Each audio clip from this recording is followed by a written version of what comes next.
What's going on, people? We are Tottenham TV, and welcome back to another episode of the Premier League SPUR-SPECTIVE, which is the review show from Predict the Prem, where me and my brother go head-to-head in predicting Premier League outcomes.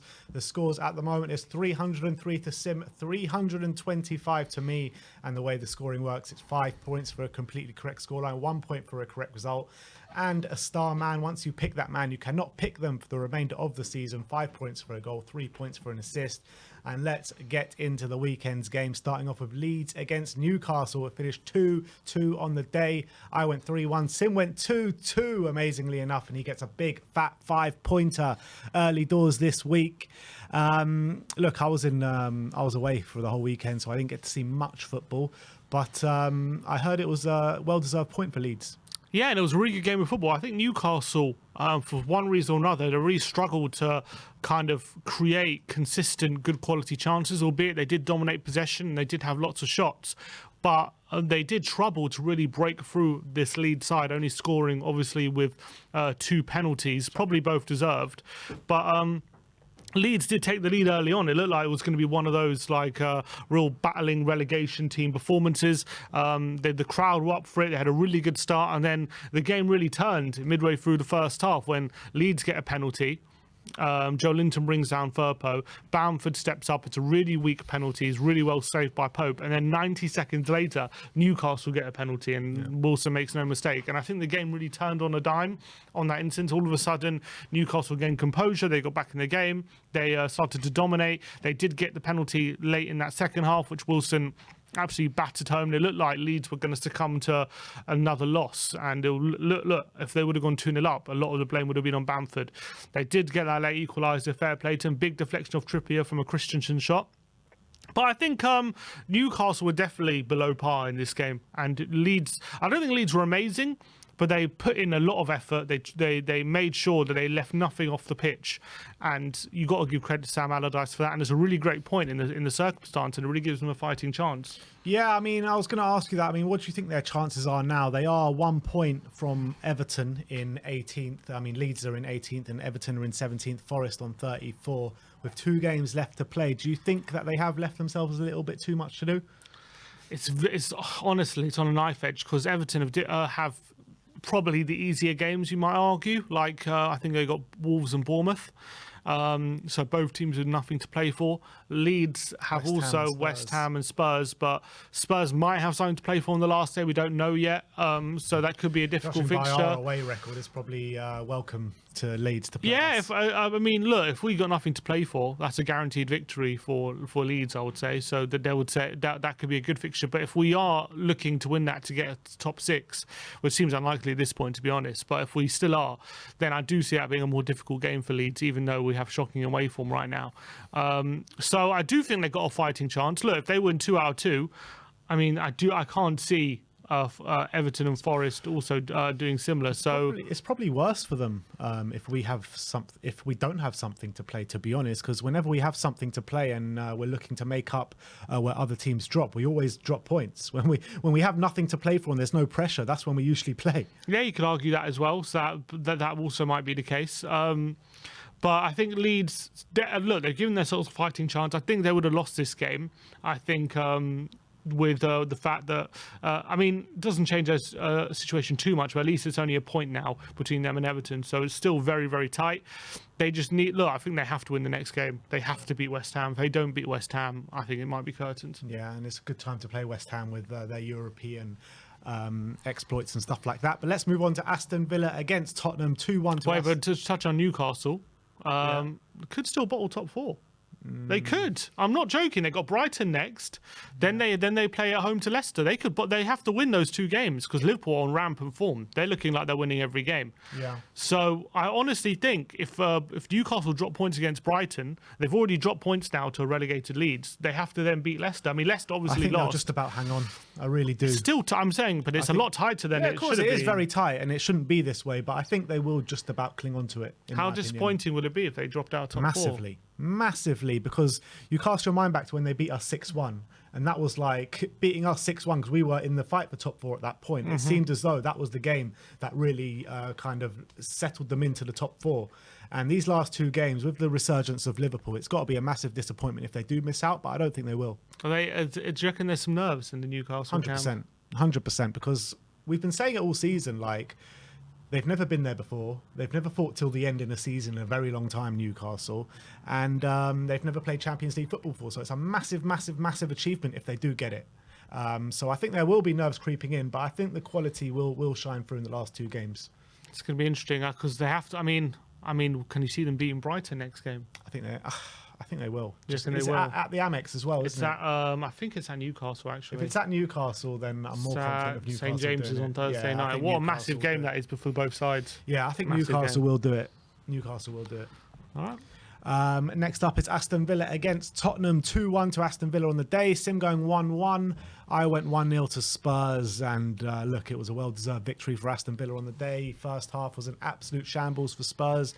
We should have been a lot more than 1-0 down going into that break. Second half, we rallied a bit and fought our way back into the game, but just wasn't enough, was it? Unfortunately, the damage was done. We also conceded the second goal, a really killer point in the game when Tottenham were literally getting back in the game, and then all of a sudden, a free kick goes against us, forced to make a hash of it, and it's 2-0. And I think 2-0 against this Aston Villa side, they're not going to give that up.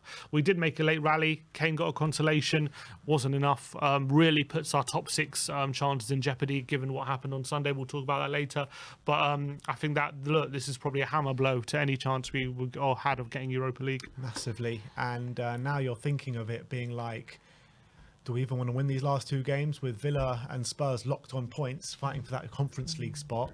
I mean, I'm kind of hoping Villa get more points than us from now. Yeah, at the moment, that's what it looks like. But I guess you would just want to make it go to the last day at least. But at the moment, the way Brighton are playing doesn't seem it's going to go to the last day. But if Newcastle do beat Brighton this weekend, then it kind of opens up again if we can win this weekend. Slightly, we still need another, I think, 2 defeats. Or 2, is it? Because they got Man City as well. But if they've won the league already by then, we'll talk about Brighton later. We'll get into what Brighton need. Okay, let's move to Chelsea then. 2-2 on the day. I went 2-1. Sim went 3-1. But Forest got a really credible draw here at Stamford Bridge. They went 1-0 up early doors.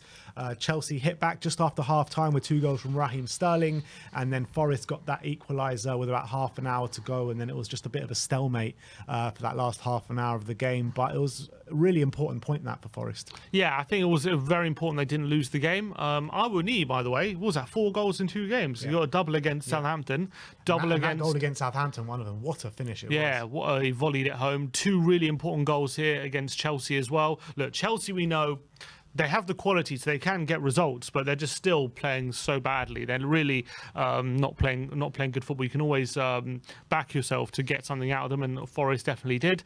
In terms of the point, it is a very big point. They still have some work to do, in my opinion, just to guarantee they're not going down.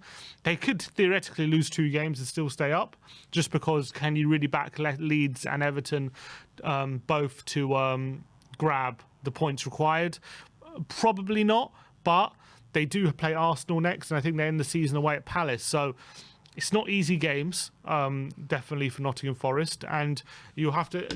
I think they still probably will want one more point to make sure that they're safe. Although they're still they're in a good position, but I don't think they're 100% there yet.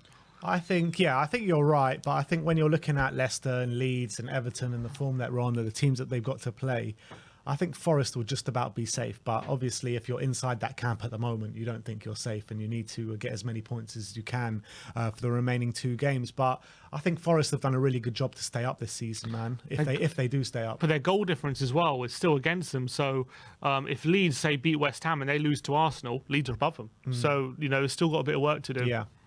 Yeah, look, we'll see how it pans out. But I think Steve Cooper should be proud of the job he's done this year. It's not even just battling for relegation. The amount of players that they had to bed in from the start of the season. You've seen so many teams try and do this. I mean, Fulham trying to do it a few years ago, and they just went straight back down. So if he does keep Forest up, I think that's a fantastic job from Steve Cooper. But still, there are 2 games to go, and it's worrying times for all those teams: Forest, Everton, Leeds, especially Leicester, which we'll get into in a bit. But let's move on to Crystal Palace against Bournemouth.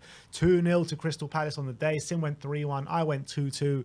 So Sim gets a point for this one, but this was one-way traffic pretty much for the whole game. Crystal Palace completely tore Bournemouth apart. To be honest, Bournemouth hardly had anything in the game, and Eberechi Eze, what a season he is having. 10 goals now, 3 assists, I think it is. And he's really announcing himself in the Premier League now as a proper top Premier League player. Yeah, and I think Elise assisted one of the goals as well. So they're really having some great link up between the two. They're really shining when I think Zaha went off injured again, and they again stepped up and did really, really well in his absence, and showed maybe there is life after Wilfried Zaha for Crystal Palace with those two players, those two young players as well, really coming into their prime. 2 brilliant goals as well, especially the second one, cut inside from 25 yards and absolutely battered it right into the top corner. Absolutely fantastic finish from him. The first one, a bit more predatory, but he's really showing his ability to be effective now in the Premier League. 10 Premier League goals for a player at his age who had a big injury not so long ago as well. Playing in the position that he does for Palace is nothing to be sniffed at, and I think he's going to go from strength to strength. I really do. Very good win for Palace. Obviously keeps up Hodgson's good form, knocking on the door of a top half finish potentially. Still level on points with Chelsea. Well, not going to finish above Fulham, so maybe look, 11th is their ceiling. Bournemouth we know are safe, so look, the defeat is what it is, I guess, for them. I'm guessing not that bothered about it. Yeah, Bournemouth are on the beach now, let's be honest. Their season's done. They know they're safe. The job Gary O'Neill's done there at Bournemouth has been nothing short of remarkable. I would actually go as far to say that Gary O'Neill should be in the running for manager of the year this year. Where Bournemouth are at, where he took them over, and how easily he's kind of avoided the drop, I think it's an absolute sensational job, especially for his first job as well. Yeah, and look, at different points this season they look doomed, and he's been able to recover that situation, given the team confidence, bed in new signings as well, and he's kept them up with ease in the end with a few games to go, so fair play to him. What a job. Moving on to Manchester United against Wolves. 2-0 to Man United on the day. Both of us going for 1-0 to Man United. But this could have been more than 2, guys. I think Man United completely pummeled Wolves for the majority of the game. They had an XG of 3.2 and to Wolves is 0.3. So I think it was a well-deserved victory there for Man United. And it looked like they could have been wobbling in this top 4 race, but I think they might just get over the line. Yeah, they got some good fixtures to end the season, which is really helping them, especially with how good their home form is. And I think the most encouraging thing for Man United is they did this without Marcus Rashford. You know, they looks like scoring so many goals, and Rashford was on the pitch, and they've been so heavily reliant on him for a lot of the season. So I think that's the most important thing. Anthony, I thought, played really well on that right hand side. He was a thorn in Wolves' side throughout the whole game. I thought Bruno Fernandes was a shining light for a lot of the game as well. Another clean sheet. They're keeping a lot of clean sheets at home as well, even without Lisandro Martinez, albeit Varane was back in the side this time, so maybe that helped. So I think when it comes to the top 4, there was a big victory for them. It really was, despite growing pressure from Liverpool. It's still, again, they do have a game in hand, but they're only 1 point clear because Liverpool won. We'll talk about that a bit later. So again, they still need to. They got some work to do. They got Fulham at home, Chelsea at home, Bournemouth away. Those are favourable fixtures. You would take those fixtures if you're a Man United fan. They only need 2 wins out of the last 3. You back them to get those 2 wins really out of those. Especially, I know their away form's bad, but Fulham at home, Chelsea at home, you expect them to win that. You probably expect them to beat Bournemouth away anyway. Even if they don't win that, though, those 2 wins you expect. So they should be okay. But look, the only thing I would say is Fulham might want a bit of revenge because of how I remember that FA Cup game they had early in the season was very fiery. They were 1-0 up for a lot of that game. Then they got very quickly 2 men sent off and the game went against them. Mitrovic is literally, I think it's going to be his second game back that game, and maybe his first start since his 8-game ban. So maybe they'll want a bit of revenge, and Fulham are in good form, so there's a bit of worry there. Chelsea, you've got to be confident of beating Chelsea, but maybe they're starting to get a couple of results recently, so maybe confidence is growing. So there's a bit to think about, but look, if they bottle it from this situation, it'll be one of the biggest bottles of all time. Yeah, it would be, and I think that, like you say, with the 2 games that they've got at home, with their home form, taking into account their home form, I mean, they'll be very confident that they do finish in that top 4 spot. So I do think it will finish as it is with Newcastle and Man United, but it is still tight for Newcastle and Liverpool going into the final 2 games. But let's move on. Let's talk about Southampton against Fulham. Already relegated, Southampton lost 2-0 on the day to Fulham. I went 3-2 to Southampton. Sim went 4-1 to Fulham, but it was 2-0, so Sim gains a point for this one. And yeah, I mean Southampton pretty much played like a relegation, like a team that had already been relegated. Well, I think this game relegated them mathematically. I thought it was done before that. No, this game mathematically relegated them. They were pretty much done because it was 8 points for 9 to play. They needed. So they were all but down, but this one actually confirmed it. Correct. Pretty much. Yeah. So now they're definitely down. But Fulham, I mean, a few weeks ago, like a month ago, we were talking about Fulham being on the beach, and they've pulled off some really good results since then. Come back again with another 3 points this week, and Mitrovic back in the side, back off from on the bench and got to go. And I think Carlos Vinicius scored as well. He did, he seems to be on good form, Carlos Vinicius, at the moment. Ending the season well, albeit there was a lot of luck with the goal he scored. Southampton, it was literally a representation of their season, this game. A lot of huffing and puffing, possession, trying to attack, but leaky at the back and not able to really put away any of their chances. Ruben Sellers gave it a good go, but unfortunately, he got some big performances, a 3-3 draw out of against Arsenal at the Emirates. They drew with us 3-3 as well. Like they only took points off the big teams this season. Yeah, they did their best, and I think that shows this team has quality. Like we've said it before, they've got really good young players. If in a weird way, despite the fact they're going down, I do think the future might be bright for Southampton if they can keep that group. If they can keep that group together, I think they will keep a lot of them, to be honest, in the Championship. Maybe not like Ward-Prowse, and maybe they might lose 1 or 2, but I think when you're that age, I think you can be convinced to have a season in the Championship to help your development. And I think, Lavia, he's a really good central midfielder, really young as well. So look, I think they probably suffered from a squad which is too young in a way, maybe not enough experience, maybe not enough heads to maybe manage them through this kind of situation where, look, the Premier League is so competitive now. You have a bad year and that's it, you're going down, and that's unfortunately for Southampton. I reckon, though, there's a good chance they bounce straight back up if they can keep this group together. Yeah, it's interesting because, you look at that model of by young, inexperience with a lot of energy in Southampton, and they finished absolutely rock bottom of the league this season. So maybe would you reckon teams might start to rethink that model, and for teams going back down to relegation, they might go back to the model of maybe the Burnleys, the Sam Allardyces and that kind of thing? Maybe. I mean, we've seen it, haven't we? Sam Allardyce coming in, and with big change as well. Leicester bringing in Dean Smith and Dyche as well. So maybe we are seeing teams panic in that way. I think it depends how Southampton react to relegation. If they lose all their players and then they go into a kind of obscurity back in the Championship, then maybe yes. Because Southampton, for a long time, a lot of people viewed them as like how you can run a club in mid-table and be successful and keep building. Because for a long time, they were selling players, but they kept moving forward. But then in the last few years, it's just maybe caught up with them. And kept Hasenhüttl, man. Yeah, it's just caught up with them. All this change, constantly trying to maybe it's something like Brighton might struggle with in a few years' time if they go down the same route. But depends, because if they do bounce straight back up, I reckon they might be better for it in a weird way in a couple of years' time. Like if their players are still there and developed even more, then maybe they can start growing again. Very, very much potentially, but I think Southampton, like you say, if they do keep that squad together, they should come straight back up, as well as other teams that we're going to be talking about in the relegation battle. But let's move on to Brentford against West Ham. 2-0 to Brentford on the day. Sim went 2-0, I went 2-1. And an offside goal or a handball goal away from a 5-pointer for me, and that gives the 5-pointer to Sim as he gets another 5 points, and now it's 316 to 327. But I thought Brentford were good value for this win, to be honest. I think, look, the XG 3.7 for Brentford and 0.23 for West Ham. And look, we all knew West Ham were going to lose this game. They are concentrating solely on European football now. They're pretty much safe in the Premier League as well. So much expected, but credit to Brentford to keep plugging away when they've got nothing to play for. I think their team selection said it. I think they changed all the players apart from maybe a couple. So from midweek. So I think that the team selection showed that West Ham's concentration was definitely not on this game. They didn't really show anything apart from, look, if they would have got that goal, it would have been lucky because it was very much against the run of play.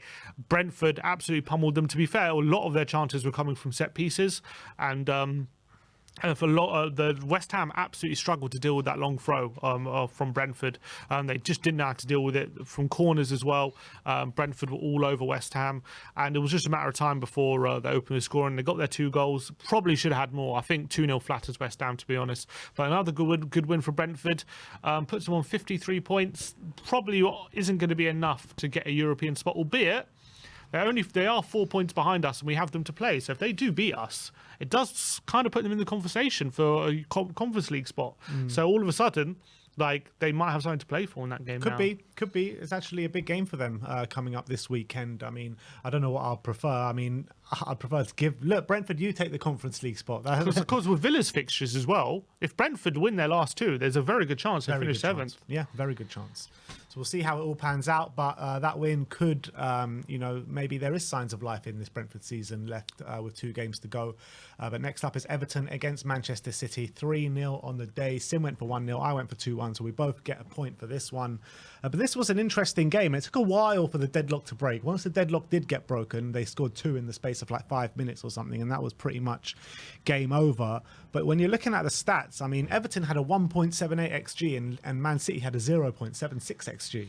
I think that goes to show more about the quality of Man City's goals, and also at 3-0, Everton tried to go kind of get a consolation, and they nearly did. I think they hit the bar from a corner and stuff like that, but it was never really. I mean, that's more of a representation of how misleading XG can be sometimes, rather than a representation of how well Everton did.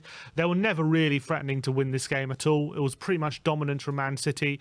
I think they made a couple changes as well for midweek, but when you're bringing the likes of Foden and Mahrez, doesn't really decrease the quality of your team at all.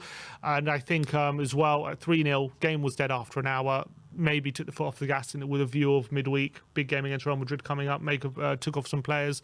So that's maybe why Everton got back in the game a bit at 3-0 as well. But let's just talk about that opening goal by Gundogan. Absolute world class. One of those underrated goals you'll see. Takes it on his thigh and somehow gets scoops a volley behind him when he's not even looking at the goal, and gets it in the corner. Technically, absolutely outstanding from Gundogan. What a goal that was. You're talking about your influential players to step up in the big moments, and that's exactly what Gundogan's done in the last 2 games in the Premier League. I mean, I think he scored 4 goals and got 2 assists or something crazy like that in his last 2 games. And missing a penalty. And missing a penalty when the team really needed him at that time. He's a clutch player. I remember, what was it, last season with 2-0 down against Villa? Didn't he get them back in the game or scored the winner? One of the 2. But the fact of the matter is, the guy's contract is up at the end of the season, and any team is going to be so lucky to get him if he doesn't renew at Man City. He is 32. So I'll take him in a heartbeat. Oh, of course. I don't think he's coming to Spurs, but I think there's talks about going to Barcelona or something. You've got to remember, he's been at Man City now, must be about 7 or 8 years. So he's had a great time there. And I think he's one of those, I think, again, another player, one of those underrated players in the Premier League. He comes on clutch more often than not for Man City. He's always a fairly consistent goal scorer as well on their team. And he really helps knit the play together as well. One of those players who always flies under the radar. But when City need him most in this title race, like, every game matters now, and he's just the one coming up trumps and scoring the goals, and it's unbelievable. If I was Man City, I would sign him up, man. I really would, for another 1 or even 2 years. I would. That's how good he is. I think it's more his side. I think he wants a new challenge for the last part of his career. Fair enough. Let's just hope he doesn't go to Arsenal. But Everton, in terms of them, obviously after beating Brighton 5-1, maybe you would have thought there could be a big performance for them in this game. Didn't really happen. Obviously Man City are the best team in the Premier League, so not completely unexpected. So disappointing that they, I guess, lost 3-0. But as it was expected, you don't pretty expect anything to come out of this game. They still got 2 massive games. And I think when you look at the fixtures, they're probably have the best fixtures left out of the relegation sides. On TV last night, when I was watching the Leicester game, they gave percentages. And I think they said Everton was 26% chance of going down. Going down? Yeah. And Leeds with, I think, 56 or 60-something% chance of going down. But Everton with the fixtures, Wolves away and Bournemouth at home. I think in crunch games, I actually back them to do it. Maybe not get 2 wins, but I back them 4 to points or something. Yeah, to get points on the board in both of these games, especially with Sean Dyche as their manager. I mean, Wolves they're performing really well at home this season, but in a crunch game like this, when they've got nothing to play for, I expect Everton to do something. And also, they're not the most attacking side. Everton, when they really need to, can shut up shop and really make sure they're not conceding any goals. So you expect them to get at least something out of that game. And then if they really have home to Bournemouth on the last game, if they really need to win, you expect them to get it. So I think Everton might just be all right now. Yeah, I've actually been saying for the last 2-3 weeks that I think Everton are going to be safe, and I think it's looking like. Although Calvert-Lewin went off injured at half time, so.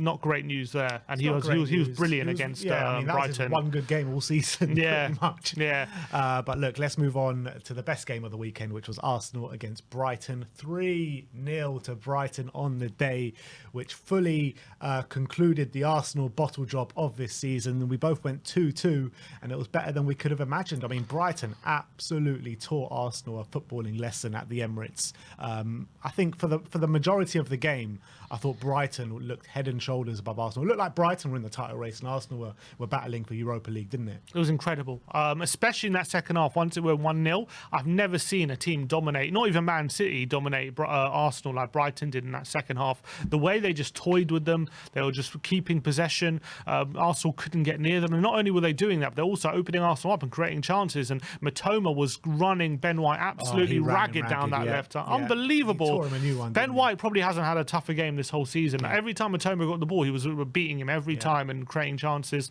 I remember Enciso missed an open goal in the first half when he hit it over the bar. Arsenal never really created too much of note. I think Martinelli went off injured early on, which, by the way, he got lucky, I think, to avoid a red card early on as well with a really bad challenge on Matoma with his elbow. I thought he got a bit lucky with that one. But Brighton pretty much threatened the whole game to open them up. It looked like it might be one of those games where Brighton looked like the better team, but Arsenal end up winning the game because Brighton just weren't putting away their chances. But the moment did come, and Enciso, who, by the way, has been one of the stars in the last few weeks, he has been another absolutely amazing find for Brighton. What I love about Enciso is he's played at a number of different positions, played off the left, central, this time he played off the right, and he's still looking really effective in any of these situations. He's got amazing close control. What really impresses me is his strength on the ball as well for a young player, and he got another goal as well in this game. I have to say it's terrible defending by Arsenal, but did they have a case for a foul? I'd probably say they did, to be honest, for the first goal. Which one was that?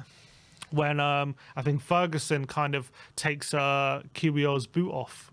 If you see, if there's a zoomed in angle where Ferguson actually drags his foot along QBR's heel, and his boot actually comes off, and it got missed by VAR, and that's why he went down. I mean, I still think he shouldn't have gone down. You should just stand up and make sure you try and get the job done. But I think Brian might have got a bit lucky with that one, that the VAR didn't pick it up. But look, it was poor defending anyway from Arsenal, and that was 1-0. And then the last two goals, they were just all over the shop, weren't they, Arsenal? Their heads gone by that they time. were. Their heads were completely gone. They knew the title race, had completely gone at that point. You saw how dejected they were at the end of the game. But the player I want to talk about is Estupiñán. Absolutely brilliant season from him in the first year in the Premier League. 5 assists now, first goal on the weekend. I thought he was brilliant in that game, but I actually think he's got a shout to be left back of the season this year in the Premier League. Yeah, he's been so consistent, hasn't he, down that left-hand side. He gets forward so well. Another find, because they sell Cucurella for 30. Was he here last season? This is his first year. First year, so he was Villarreal, so Cucurella was sold for 60 million, and again, Brian have someone lined up who fits their profile. I remember, we were linked with him, that was it. And he's absolutely slotted and probably been better than Cucurella was last season. So what, is he worth 60 million now? Probably unbelievable, but he's much better than Cucurella, I'll tell you that. In terms of the maths for Brighton though, first of all, are they completely out of the top 4 race? What's the situation? Because they've got 2 games. They've got 1 game in hand on 3rd and 4th.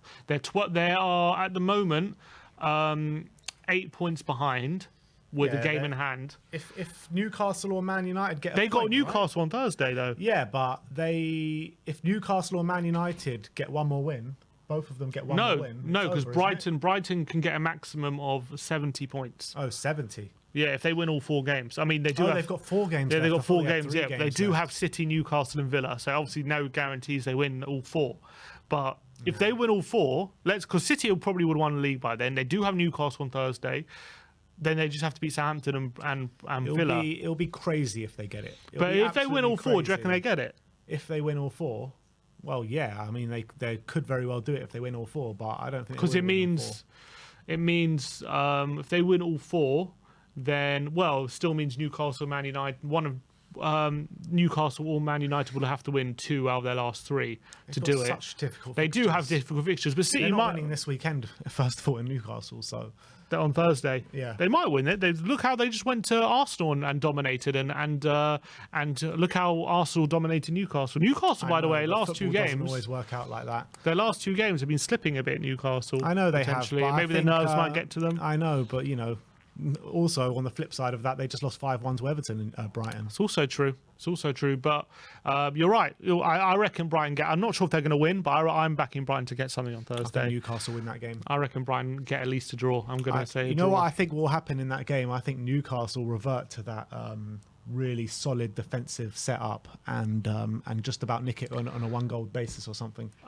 So that's Brighton in terms of top 4, but in terms of top 6 up against Tottenham. It does look like it's going to be very difficult now for Tottenham to overturn them, albeit we are only 1 point behind, but they do have 2 games in hand.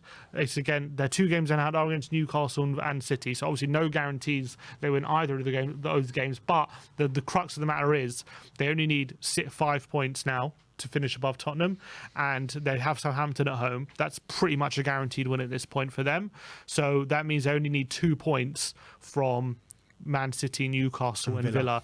And that means even if they draw all 3, they still finish above us. Even if they draw 2 of them, they still finish above us. So we need them to lose 2 of those games, and I just can't see that happening at the moment. Unless they lose to Newcastle and City, which I guess is possible, but then they could still beat Villa, and then that will rule us out as well. It's not happening. So I think Brighton, I think it's still like a 5% chance that they flop it. I do. I still think there's a 5% chance, but it's now so unlikely. I think we've really blown it this weekend. I don't think there's any chance in hell we finish above Brighton this season with the amount of games that they have left to play and the way we're playing as well. I mean, it's just not going to happen, unfortunately. But let's move on to the last game of the weekend, which was Leicester against Liverpool. 3-0 to Liverpool on the day. Sim went for 3-2. I went for 3-1.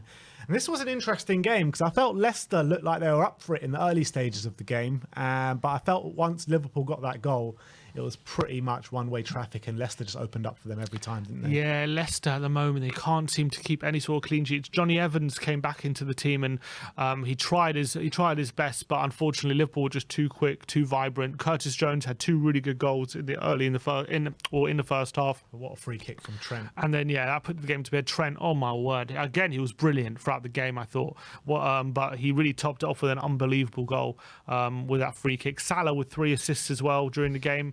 And Leicester just seemed short of ideas. They didn't seem to know how to hurt Liverpool. Despite, look, to be fair, Liverpool are in brilliant form. They've also got a lot to play for right now because they're in this top 4 race. So they were on top form, Liverpool. And I think this is 7 or 8 wins in a row now for them. So it's no disgrace to lose, but in these circumstances, you would you saw what Leeds did on the weekend. They've been in terrible form, and they played against a really good Newcastle side and took it to them and got a point. Leicester just didn't seem to have that same fight in them, and it was way too easy for Liverpool to just outmaneuver them. And it was off the back of losing 5-3 as well to Fulham.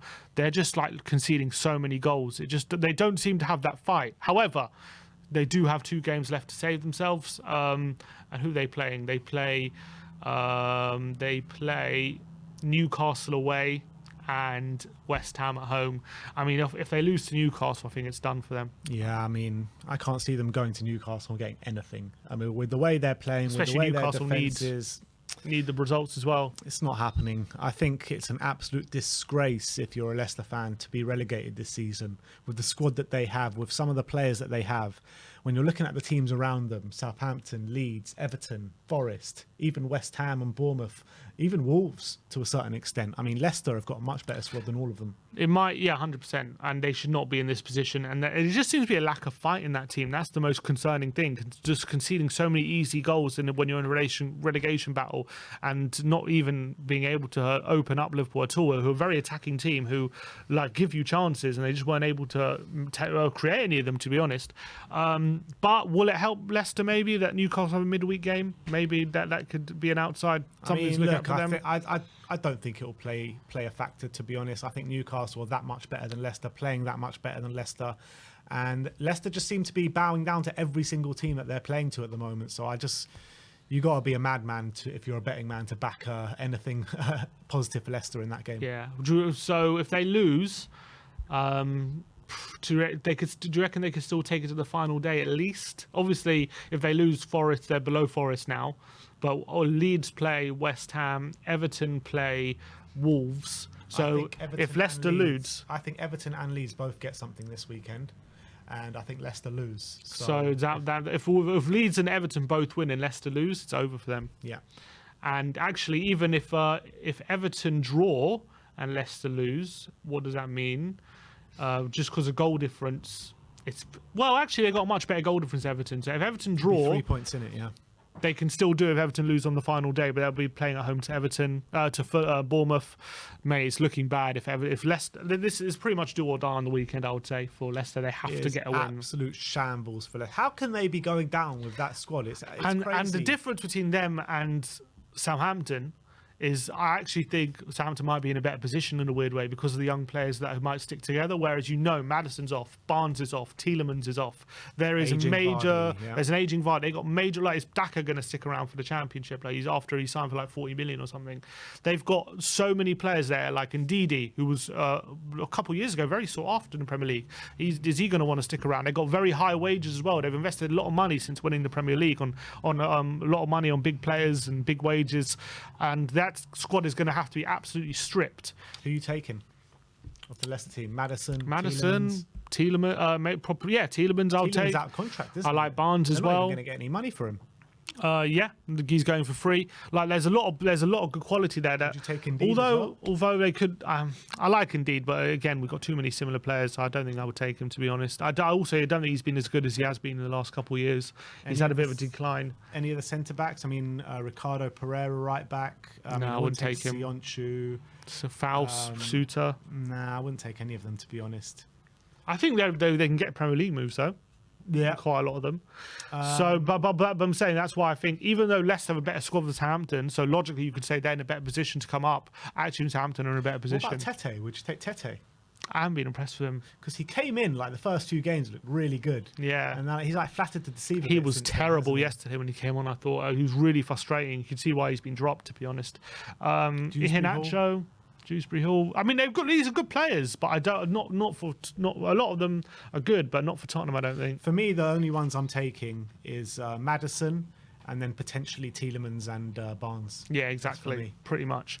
But do you think they're in a better position than Southampton in a better position than them, or do you think they're in a better position to come up? I actually think I agree with you. I think Southampton are a better position just because of the age of the squad, but you've also got very good young players at Southampton that also might be nabbed as well. But I think you get much more of a fee for those players at Southampton than potentially do at Leicester. Because when you look at Leicester, you're going to get a big fee for Maddison. But apart from that, are you really going to get a massive fee for anyone else? But look at the ages of the Southampton players. I think they're more likely to stay if they're much younger, like 18, 19, than like Leicester. When they're that stage of their career, you can't spend a season in the Championships. They're all going to itching. And I'm worried for them. I reckon after this, if they go down, they could be there for a while, I reckon. And I was listening on the radio, TalkSport were talking about them this morning with Simon Jordan, and he was saying if they do go down, they're going to be in bad financial problems as well. That's why I'm worried. So they're going to need to sell for as much as they can. But in terms of Liverpool, with the form that they're on, are they back in the title race next season? If they add to, obviously not going to get Bellingham, but if they add sufficiently to that midfield, I don't see it right now. With this new role for Trent as well, which is really paying dividends. Konate is seen as well recently. He's really stepping up and being that centre back that they thought he could be when they signed him. He's really taken a bit of time to develop, but with that front line, they don't need any signings in that front line. You can just keep it as it is. Just midfield.